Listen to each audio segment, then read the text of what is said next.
தேர்தல் அறிக்கையை வெளியிட்டிருக்கீங்க, வரவேற்பு எப்படி இருக்கு?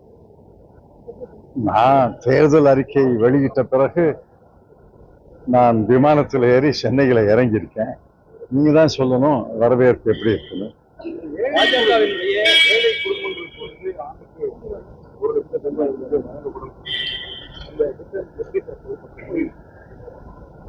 அது செயல்படுத்த முடியும். ஏழை குடும்பங்கள் என்றால் அரசு சொல்கிறது 11% தான் ஏழை குடும்பங்கள். அரசு சொல்கிறது 11%. நீதி ஆகியோருடைய தலைமை அதிகாரி சொல்கிறார் 5%. ஆனா மற்ற நிபுணர் நிறுவனங்கள் சொல்வது 23 கோடி பேர் ஏழை குடும்பங்கள் என்று. ஆக இந்த மக்கள் கணக்கெடுப்பு, ஜாதிவாரி கணக்கெடுப்பு எடுக்கும் பொழுது யார் ஏழை குடும்பங்கள் என்று தீர்மானிக்க முடியும். அந்த ஏழை குடும்பங்களுக்கு ஆண்டுக்கு ₹1,00,000 மத்திய அரசினுடைய வரவு செலவில் அதை அடக்க முடியும். அதற்கான நிதியை ஒதுக்க முடியும் என்று நான் தெளிவாக நம்புகிறேன். ஜிஎஸ்டி எடுப்பெல்லாம் எடுத்து முடிக்கிறதுக்கு நமக்கு காலம் எடுக்காது. இப்ப அமல்படுத்தப்படும் இந்த ஜிஎஸ்டி தவறு. இந்த ஜிஎஸ்டியை மாற்றி புதிதாக ஒரு ஜிஎஸ்டி சட்டத்தை உருவாக்க வேண்டும். ஜிஎஸ்டி 2.0. இந்த ஜிஎஸ்டி பிழையான ஜிஎஸ்டி. சட்டமும் பிழை, அதனுடைய அடிப்படைகளும் பிழை, அதை நிர்வகிக்கும் முறையும் பிழை. ஆகவே புதிய ஜிஎஸ்டி 2.0 அதை நாங்கள் அறிவித்திருக்கிறோம். அது ஒன்றும் ரொம்ப காலம் ஆகாது. ஒரு 6 மாதத்துக்குள்ள புதிய ஜிஎஸ்டி சட்டத்தை உருவாக்க முடியும். கல்விக்கடன் 7 லட்சம் கோடி சொல்லியிருக்காங்க. அது எப்படி அது சாத்தியமா? 7 லட்சம் கோடி அல்ல. கல்விக்கடன் 15/3/2024 தவணை தவறிய ஓவர்ஜி தவறிய வட்டி முதல் ரத்து செய்யப்படும் அறிவிச்சிருக்காங்க. அதை செய்யத்தான் வேணும். ஏன்னா கல்விக்கடனை ஐக்கிய முற்போக்கு கூட்டணி அரசு தந்தது. இவர்கள் காலத்துல கல்விக்கடன் பணக்காரர்களுக்கு தான் தருவாங்க.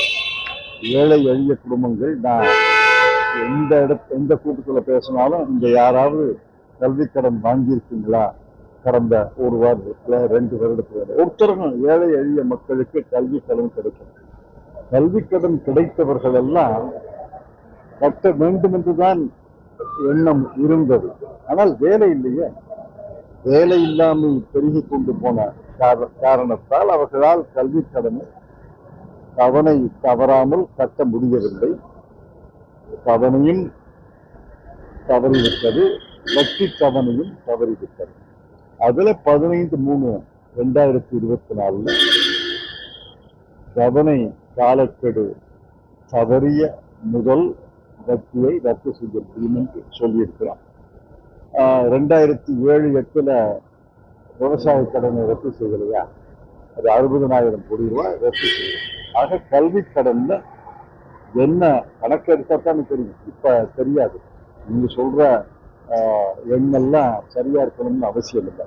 கணக்கெடுத்த பிறகு அதை ரத்து செய்வோம். இது இளைஞர்கள் மத்தியில மிக மிக தேவையான ஒரு அறிவிப்பு.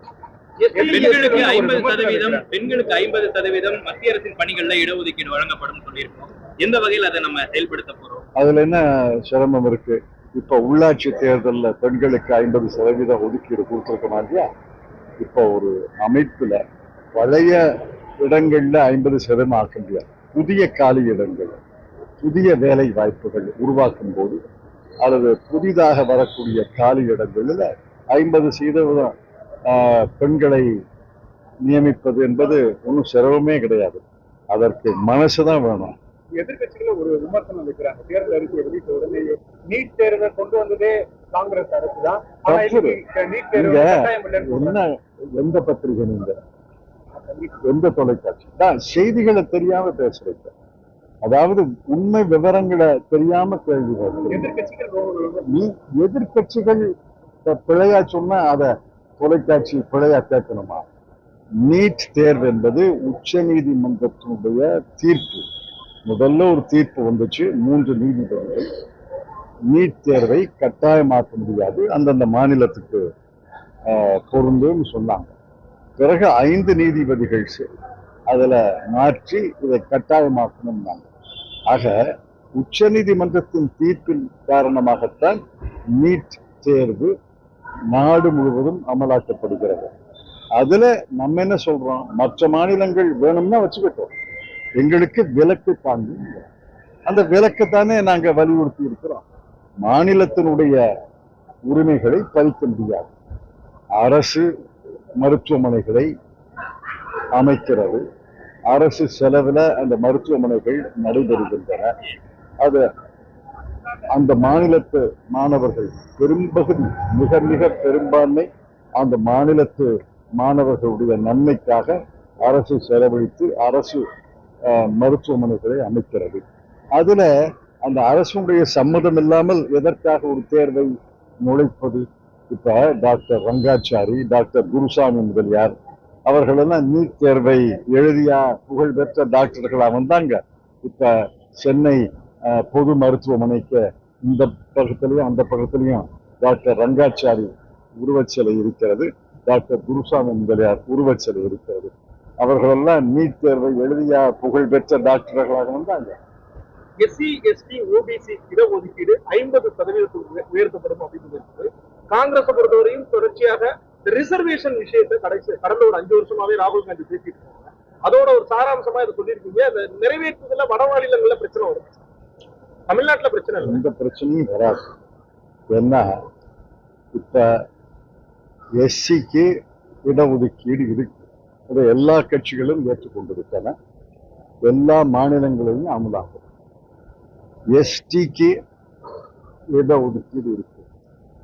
மண்டல் கமிஷன் அறிக்கையை நிறைவேற்றிய பிறகு பின்தங்கிய மக்களுக்கு இடஒதுக்கீடு இருக்கு. மண்டல் கமிஷன் அறிக்கைப்படி 54% மக்கள் இந்தியாவில் பிற்படுத்தப்பட்ட மக்கள்.